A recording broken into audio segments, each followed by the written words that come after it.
Hello, I am Anya, aka Highoka Divination, and I am back with video number 3 in the series of exploration and discovery of the magic of the number 7. Well, today's episode, we are going to discuss the 7 Hermetic principles. There they are right there. I must note a couple of things. One, unlike the first 2 videos, I have not found any correlation between the 7 Hermetic principles and the chakras and the colors of our visible spectrum or the notes of our audible spectrum or the chakras or anything like that. However, there is a couple of synchronicities that I've noticed that I did not do on purpose. Otherwise, they wouldn't be synchronicities. So, this here whiteboard, which is anything but a whiteboard, and it's Lisa Frank. I borrowed it from my son. It's got a rainbow. So I did not plan that. So there's a sync, so it's like a wink from the universe. And, sync and wink, and they rhyme, so I guess it must be true.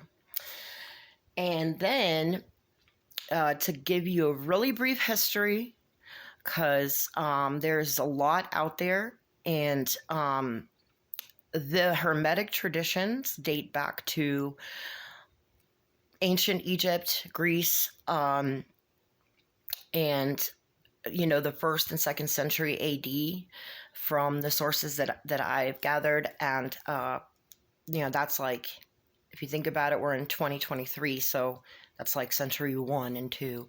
And so there's a lot out there on the origins of Hermeticism and the 7 guiding principles of our universe. Basically speaking, they are attributed. Hermeticism is a Gnostic tradition. It's a philosophical school of thought that combines empirical knowledge, so scientific, right, with spiritual mysteries, so mysticism. So science and mysticism, the convergence of. This is exactly what me personally and HD is all about. So it is attributed to Hermes Trismegistus, which there's varying accounts of whether he was a real individual, a philosopher, high priest, and king, versus more of a mythological, conceptual deity type figure that is a synergy of the Egyptian god Thoth, which I love all things Egyptian, and especially Thoth, the god Thoth. I actually had a snake named after him when I was a teenager. Anyway, I digress. And so the Egyptian god Thoth, as well as the Greek god Hermes, combined. And without any more further history, so as not to make this video any more boring than it's already gotten, I'll post some stuff down below and resources that you guys can explore if you're interested in more of the historical or the origins of what we are about to focus on, which is the 7 governing principles of our universe. They are called the Hermetic principles. And just to simplify, I wrote the principle of mentalism, the principle of correspondence. That's how they are officially called. I just said principles and then mentioned the each one briefly. So the principle of mentalism simply means that all is mind. The universe is mental, which correlates very well with Einstein's. I don't know if he was joking, or I don't think he was totally joking. I think he was just like giving an abstract idea of what his scientific findings led him to, and that is that the world is like a thought in the mind of God. And if you think about it, see what I did there? The law of attraction will tell you that what we think about, we bring about. That our thoughts are the origin of our experience in our reality. That we create our reality essentially through our thoughts.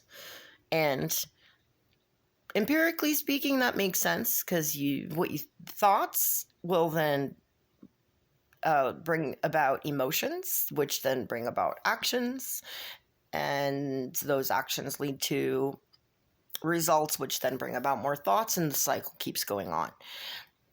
And our thoughts are extremely powerful.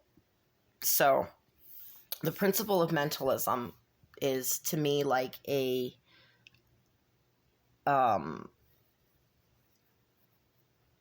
almost like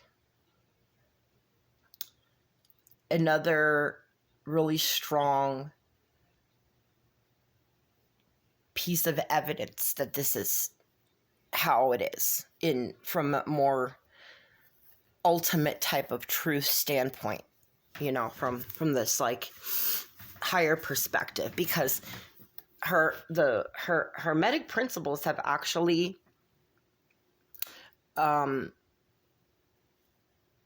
in a sense been found in multitude of spiritual traditions, including like ancient Jewish mysticism and Islam and Christianity, Christian principles, even the Baha'i.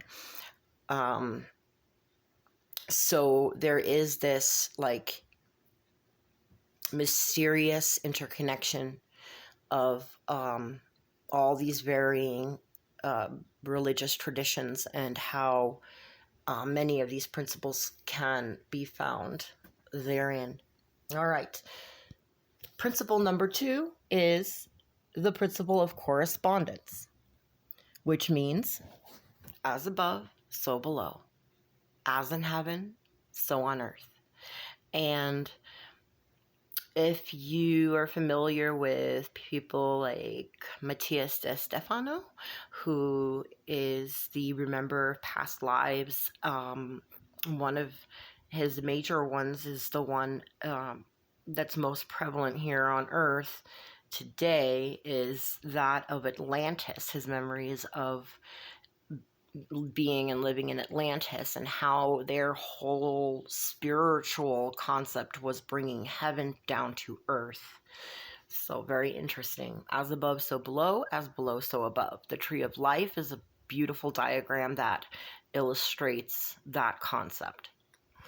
Principle number 3 is the principle of vibration.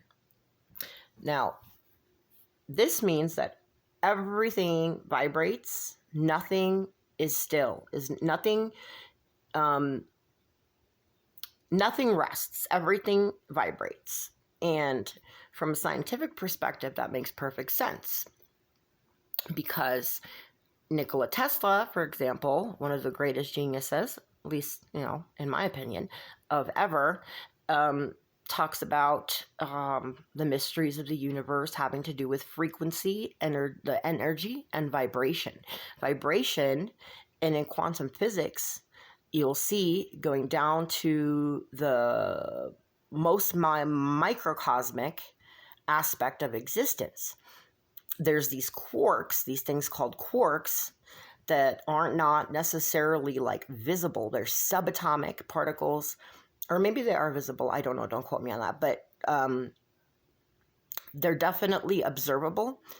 And they're, as far as we've gotten, at least now, because once you get to the level of the quark, you realize that everything in existence of our observable universe is made up of vibrational frequencies that just vary from one form to another. And this also goes along with the concept of energy cannot be created nor destroyed, only transformed. So yeah, let that sink in. reincarnation, you know? So, I mean, I could do an episode on each of these principles, really, but we'll just keep going on a little summary here. The I had something else. There with the vibration and, oh yeah, simply as above, so below, microcosm, macrocosm. So my viewers know I talk about that all the time.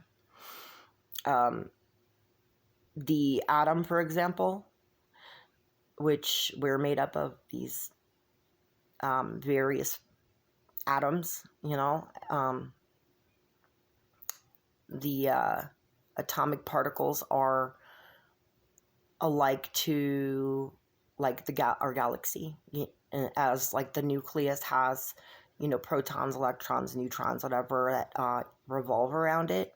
Our sun likewise has, you know, planets and you know, that revolve around it. There's just a lot of, and if you see picture of like the neurons in the brain, like a real picture of like how like our brain is, the neurons and the synapses and the interconnections of them, and then a picture of like galactic, you know, outer space,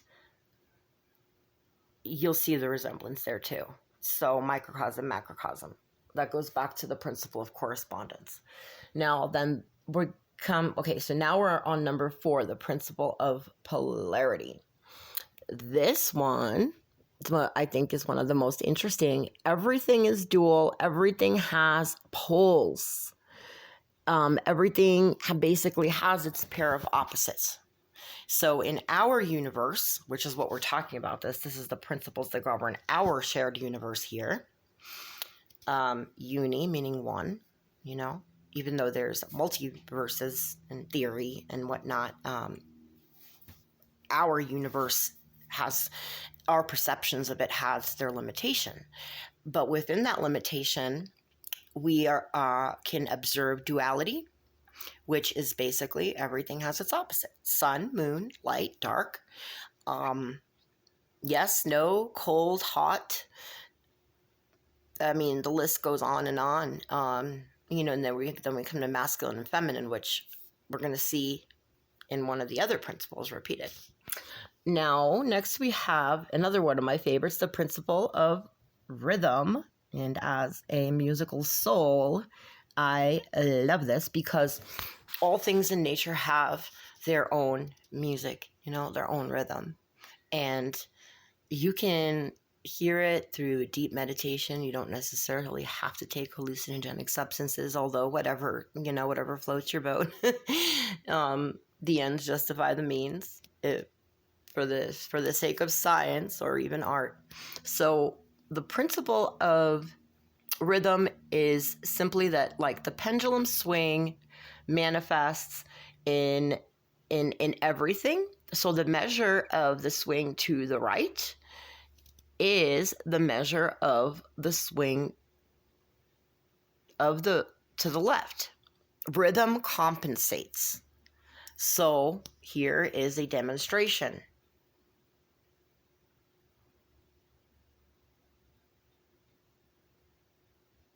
Do you see it? And I can make it go, you know, I give it more force. It's still going to compensate. What goes up must come down, and I guess what goes left must go right. Makes sense if you think about the X and Y axes. All right, so now we are on the principle of cause and effect. That's like karma in a nutshell, or what we come to call karma. But basically it is every cause has its effect and every effect has its cause. So, and you guys see how these are all kind of interrelated in their own special way. So this is like, from a scientific standpoint, or this, like a theoretical physics, it's every action has an equal and opposite reaction. So, kind of goes back to this, this demonstration here. Like, if I swing it, it's going to swing. And what else can I say about the cause and effect principle? Yeah, they can't exist one without the other. And that's kind of like the principle of polarity, where everything has its opposite, which I can go deeper in that. And I might, if that's where, the universe, Great Spirit, Mother, Father, God, divine source energy, the creator, whatever you want to call it, if I'm guided to go deeper in that in maybe a different episode, perhaps we will. But the concept of polarity is very interesting, because one of the main things that it comes down to in this dualistic universe is that there's, God, source energy, and that's got to have its opposite, even though it's the ultimate singularity. And in theory, some think that's the only thing that doesn't have an opposite. But in our world, I think it's quite evident that there is God and there's not God. Like, we can experience the opposite of God, which is love. We can say God is love in one word, right? So the opposite of love, fear, and everything that stems from it, which I could say any of the 7 deadly sins, or any of the things we call bad, most, what humans agree upon, most of humanity agrees upon is bad, like murder and rape, etc. Whatever, there's, like the 10 commandments will tell you, thou shalt not this, thou shalt not that, or the 7 deadly sins. Like, these things exist within us and in our world. Like, the concept of the angel on one shoulder, the devil on the other shoulder, like, that goes back to polarity, where, plus and minus. And those are the poles, the different poles. So really, it's yin and yang. So we perceive it as good and bad, which then goes to show that we are children of the divine creator, because we resonate and say what is good is love, or God, like kindness and all of the heavenly virtues, and compassion, love, essentially. And then versus fear. Fear is the great block to the evolution of the soul. And so when you look at yin and yang as love and fear, it's not like good and bad. It's more like evolving versus stagnation, although there's no such thing as stagnation. So are you devolving? I don't know. I know that there's entropy in nature, which is like a breakdown. Okay, so like destruction breeds creation. You can't have one without the other. At least not in this universe, you can't. All right, I'm going to move on. The final and 7th principle of the Hermetic principles is the principle of gender. So gender is in everything. Everything has its masculine and its feminine principles, and gender manifests on all planes. I know you guys are wondering what I'm looking at. I'm looking at my own 7 Hermetic principles. You would think I'd have them memorized by now, but I wanted to be as accurate as possible. This is always here, right by my bed, along with many other valued elements and objects and just random things that are cute and shiz. I mean, yeah, like all my beloved things are kind of here, and not all of them, but a lot of them. Like my most beloved, it's not a thing, but person is my son, of course. And so kind of goes back to the idea of we must be the most beloved of our creator, since we are the creator's children, sons and daughters of the Father, Mother, God. This is my belief, at least. If you resonate with it, great, keep watching me. If you don't, it's all good. I love you anyway. That's, what Jesus would do. Because there's knowledge and there's ignorance. And, with the prayer, when Jesus says, forgive them, Father, they know not what they do, that is why forgiveness is so important, because it's hard to believe that we humans who are made of, our souls are made of love. Well, it's our personalities that make the choices to harm others, so it's not the soul, I believe. And how did I go off on that mini tangent? I'm trying to think.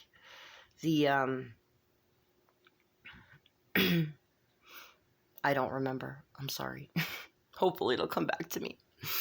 But so what we were talking about was the seventh principle, and that is the principle of gender. And when they say masculine and feminine, it does not mean male and female, right? It doesn't necessarily at least mean male and female.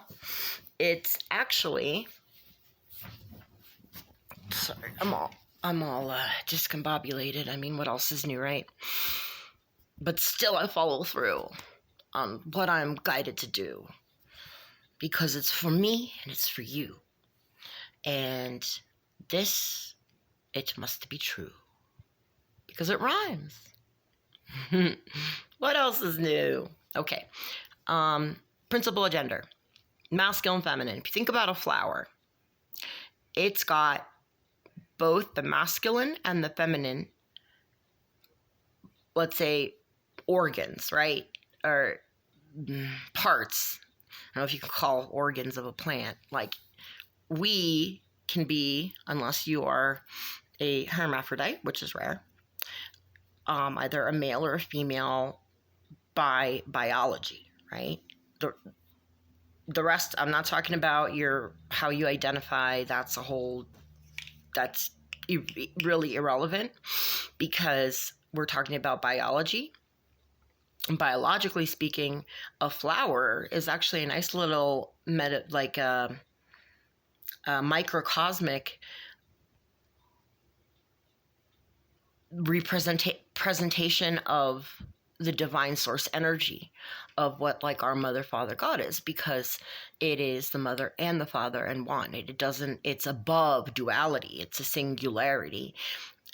One, right? One creator, one love. And then duality is what happens when you pass through the veil on Earth. So typically speaking, you're going to be born with one biological gender or the other, and so are other mammals and other birds and reptiles and things like that. But with flowers, what's interesting is that each one like pollinates itself. There's a male piece to it, and there's a female piece to it. And so I just found that to be a really nice, it just kind of hit me like the other day how like that's like, wow, that's kind of like, and we find flowers so beautiful and we're attracted to them, and so pay attention to what your heart and mind are attracted to by nature, or repel against, because that would be really indicative of the soul and its true nature, and not the programming that says, oh, well, I need to go have more sugar because it feels good, or I need to go play more video games because it feels good. I'm not saying those things are bad, because bad and good, like I don't believe in it. I feel like that's it's a perceptual, it's something that we come up with. It's basically like pleasant and unpleasant, or love and fear. So obviously love is going to be good because it's going to help us evolve, and it's what we resonate with. It's what the soul is made of. It's what God is in essence. And fear would be the opposite of that. So we say that it's bad, right? It's just labels that we give these things that help indicate for us what we should and shouldn't do, and define like our moral compasses. So, but we're talking about like mystical and mysteries and scientific and philosophical understandings. So breaking it down with the whole gender thing, my favorite part of that principle is that gender manifests on all planes of existence. Super interesting.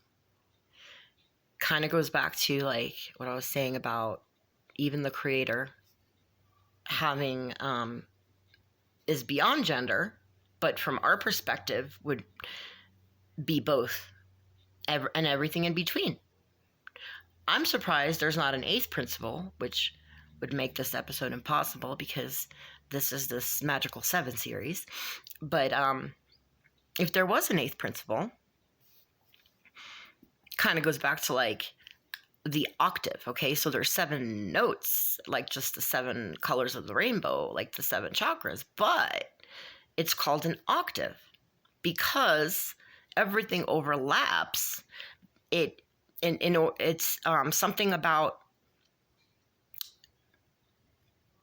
the connection to the eighth note is the first, right? Alpha and Omega. So like the infinity symbol.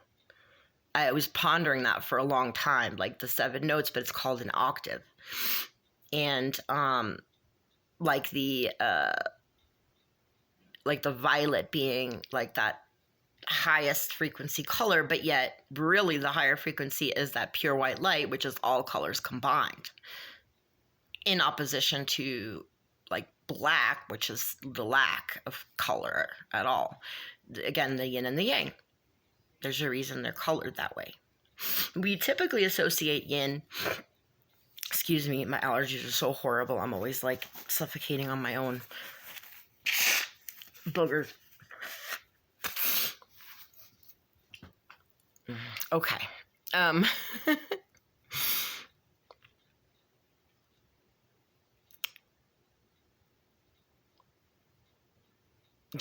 Gender manifests on all planes. So I can't wrap my head around that because all I can observe right now in this incarnation in this body is our plane of existence. Oh, and then how everything overlaps, which indicates that everything is on a spectrum.